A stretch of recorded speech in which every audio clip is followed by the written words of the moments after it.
Hey everybody, it's Kristin here from Magoosh, and today on Tuesday ACT we're talking once again about the new ACT essay. Now we already have a video on the new ACT essay that's premiering this Saturday on the September test, so if you haven't checked that out, go ahead and check that one out for the basics, but we've gotten a ton of questions from students about the new essay, so I thought I'd share another video with you answering some of the most frequently asked questions we've been getting from our students.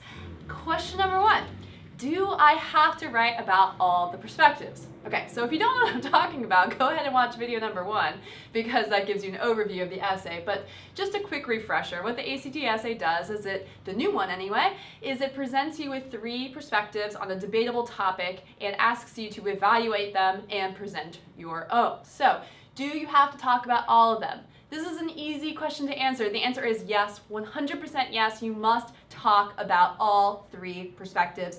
The question asks you to do that, and so if you don't do it, you're going to lose some serious points, so make sure you mention all of them. That doesn't mean you have to give each of them equal weight. You can talk about them to a greater or lesser degree, but you must do something with each of those 3 perspectives.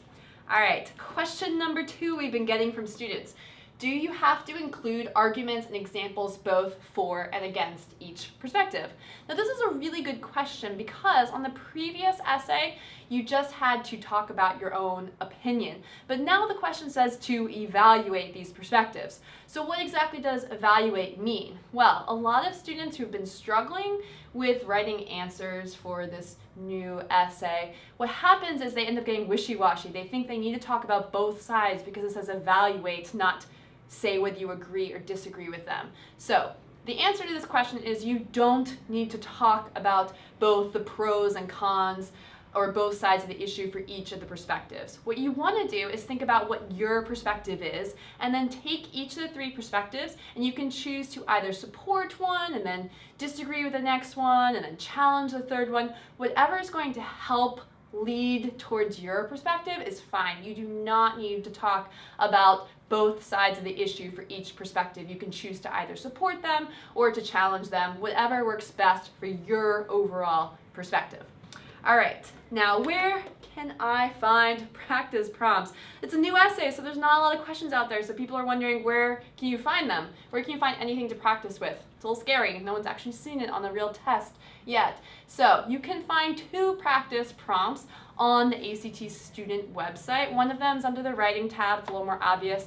The other one is a little bit more buried. It's in a PDF guide that's on the ACT student website called Preparing for the ACT, and I'm going to include links to both of those prompts in the information below the video so you can find them. But we also have a couple prompts at Magoosh, one of which you can find, actually we have more than a couple, one of which you can find for free, and I'll have the link for that as well too, and the other ones you can find in Magoosh ACT, along with lots of lessons and things on the new ACT essay and everything else ACT. Finally, another common question that we've been getting is, are there other prompts I can practice with to get better at ACT writing?